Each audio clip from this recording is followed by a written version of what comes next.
हम्म, अनुग्रह ही से हम्म, तुम्हारा उद्धार हुआ है, हम्म, और यह तुम्हारी ओर से नहीं हम्म, वरन परमेश्वर का दान है।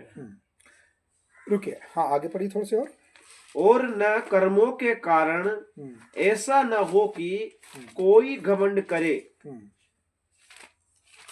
ठीक है, रुकिए। तो यहाँ क्या लिखा है जितेंद्र भाई, क्या बोला? उद्धार कैसे हुआ? विश्वास के द्वारा और अनुग्रह। हाँ, यहाँ पर वचन में लिखा है, मैं आपको बारीकी से थोड़ा सा समझाना चाहता हूँ ताकि आपको स्पष्ट समझ में आए। क्योंकि विश्वास के द्वारा, देखिए इधर सुनिए, इधर देखिए थोड़ा सा।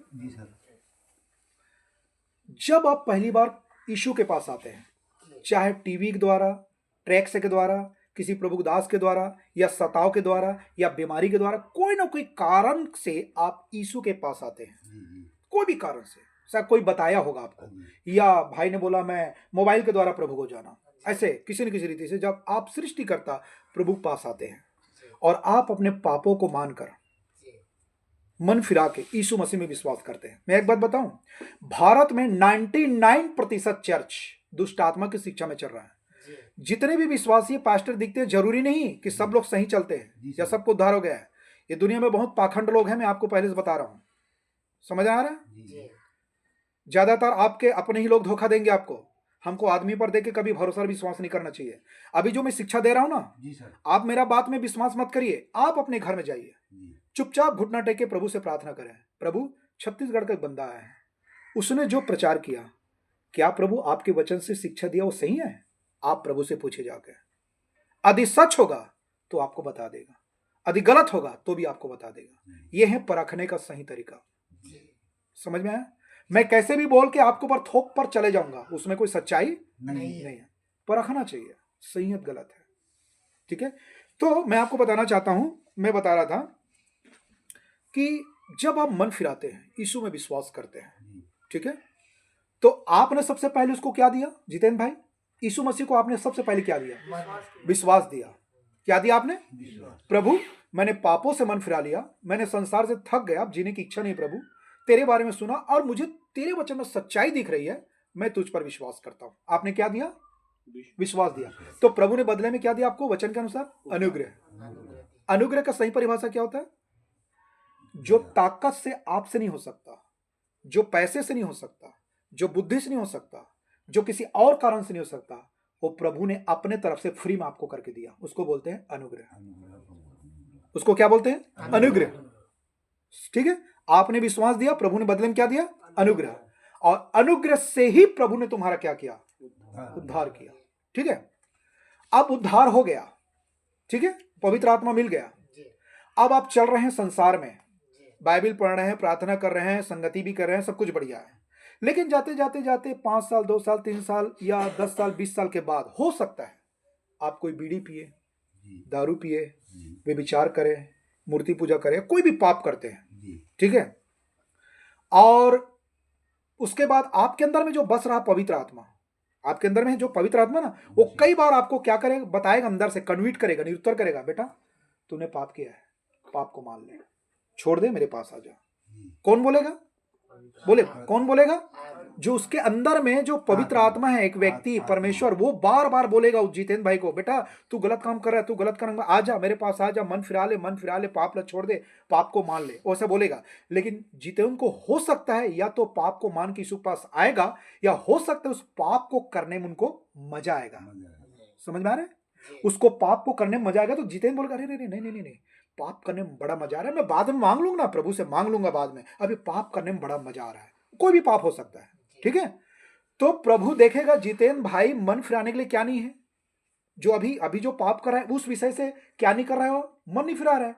तो प्रभु क्या करेगा? बेटा 1 बार, 2 बार, 3 बार क्या करेगा? वो टाइम देगा, बेटा सुधर जा, सुधर जा, मेरे पास आएगा। नहीं सुधरे तो हो सकता है आपको क्या करेगा? ताड़ना देगा। वो ताड़ना समझ रहे? दंड देगा, दंड, ताड़ना। हो सकता है वो ताड़ना आपको बीमारी दे दे, या एक्सीडेंट, या आपकी पत्नी में कोई प्रॉब्लम, बच्चे में प्रॉब्लम, घर में प्रॉब्लम। क्यों? क्योंकि जब सीधा उंगली से घी नहीं निकलता है तो उंगली क्या करते हैं? तो परमेश्वर ना जब आपको प्यार से समझा रहा है, आप समझ नहीं रहे ना, तो परमेश्वर कोई ऐसे आइडिया अपनाएगा जो परमेश्वर आपको अपने पास खींचेगा।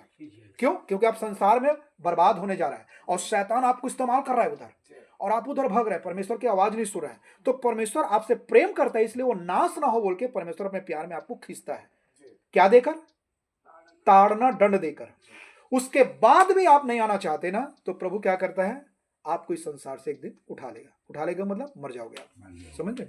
लेकिन मरने के बाद कभी भी आप नरक नहीं जाओगे। समझ में आया?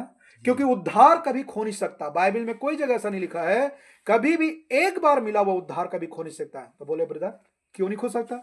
जितेंद्र भाई ने तो बहुत पाप किया और पाप को माना भी नहीं है, तो उसका उद्धार कैसे हो सकता है? तो मेरा सवाल है, क्या परमेश्वर को पता नहीं था कि जितेंद्र भाई 20 साल के बाद 21वां साल में पाप करेगा? फिर परमेश्वर ने उद्धार क्यों दिया? फिर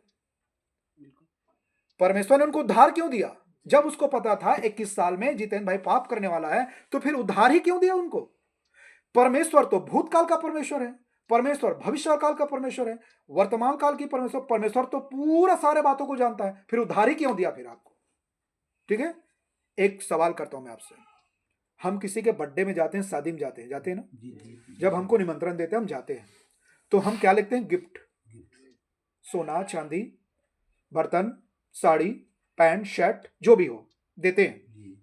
तो आप जब गिफ्ट देते हो बर्थडे में या शादी में, किसी सामान को आप देते हो, और हो सकता है आगे चलकर दोनों रिश्ता में किसी भी कारण से कोई झगड़ा हो जाए या मनमुटाव हो जाएगा, तो आप जाके बोलोगे जो गिफ्ट दिया था उसको वापस दो?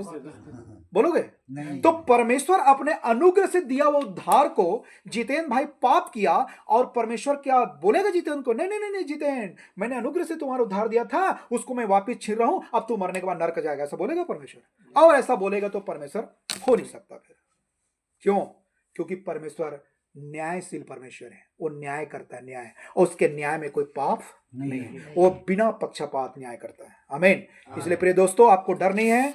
एक बार उद्धार पाने के बाद कभी भी कोई भी कुछ भी कर लो आप, कभी भी नरक नहीं जाएंगे। तो दूसरा बोलेगा अरे यार पास्टर तो पाप करने के लिए सिखा रहा है, उद्धार पाने के बाद हम कोई भी पाप कर सकते हैं। तो मैं कहना चाहता हूं कभी नहीं। एक सच्चा मसीह कभी पाप नहीं करता है। क्यों? क्योंकि वो वचन में चलता है। वचन मतलब परमेश्वर के साथ चलता है, समझ रहे? पवित्र आत्मा का अगुवाई चलता है। जब वचन और पवित्र आत्मा का अगुवाई चलता है तो पाप कैसे करेगा? नहीं सर। कर सकता है? नहीं कर सकता, नहीं कर सकता है वो। और यदि कभी मान लो कोई ढिढाई का पाप कर भी ले, मान लो कोई भी पाप, तो बार बार पवित्र आत्मा आपको क्या करेगा? निरुत्तर करेगा, बेटा आजा आजा, मन फिरा ले, तेरे जीवन में शांति चले जाएगी, आनंद चले जाएगा। समझ में आया? ताड़ना देगा प्रभु आपको, आजा बेटा आजा, मन फिरा ले, फिर आप आ जाएंगे। समझ में आया? अब मन फिरा के प्रभु के वचन के साथ चलोगे। लेकिन मैं आपको कहना चाहता हूं एक सच्चा मसीह कभी पाप नहीं करता, क्योंकि उनके अंदर में क्या है? वचन और पवित्र आत्मा है। लेकिन कुछ ऐसे भी लोग हैं जो नामधराय मसीह है, वो हालेलुया बोलेगा, जय मसीह बोलेगा, बाइबल पकड़ेगा, चर्च जाएगा, पास्टर भी बन जाएगा, विश्वासी बन जाएगा, हो सकता है उसका उद्धार ही ना हो। तो ऐसे लोगों का उद्धार हो सकता है मरने के बाद, चाहे वो पास्टर हो चाहे विश्वासी हो, जिसका उद्धार नहीं हुआ बिल्कुल मरने के बाद नरक चले जाएगा। समझ में आया? तो समझ में आया? इसीलिए हमको वचन से परखना होता है। कैसे? कुछ लोग सवाल करेगा, ब्रदर हमको कैसे पता कि हमारा उद्धार हो गया? पहला प्रश्न। दूसरा प्रश्न, कैसे पता ब्रदर कि हमारे अंदर में पवित्र आत्मा है कि नहीं है? दूसरा प्रश्न। ये सब प्रश्न आपको जानना चाहिए। आमीन। ठीक है।